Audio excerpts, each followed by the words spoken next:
Finally दोस्तों हम बहुत दिन से इस गाने के इंतजार कर रहे हैं, बहुत दिन से। जिस गाने का टाइटल है डोली में गोली मार दें पार्ट 3, इसका बहुत दिन से जो राइटर है ना पवन पांडे सर, वो बहुत दिन से सिर्फ अनाउंसमेंट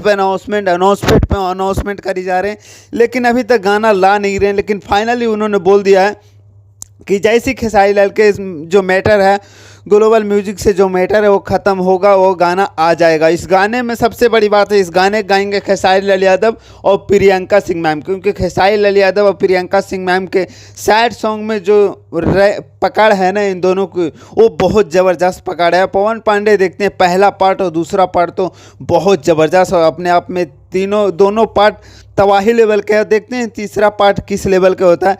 मैं तो कहूँगा तीसरा पार्ट में इस लेवल के रखिए गाने की मज़ा आ जाए, और देखते हैं किस लेवल के गाना होता है तीसरा पार्ट, और कौन इस वीडियो में नज़र आता है, कैसा वीडियो होता है, कौन से चैनल से आता है।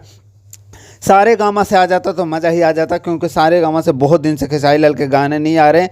सो देखते हैं कब तक गाना आता है। सो ज़्यादा कुछ नहीं बोलता हूँ, खेसारी लाल के गाना आने वाला है। सो ज़्यादा कुछ नहीं बोलता हूँ। Love you, bye.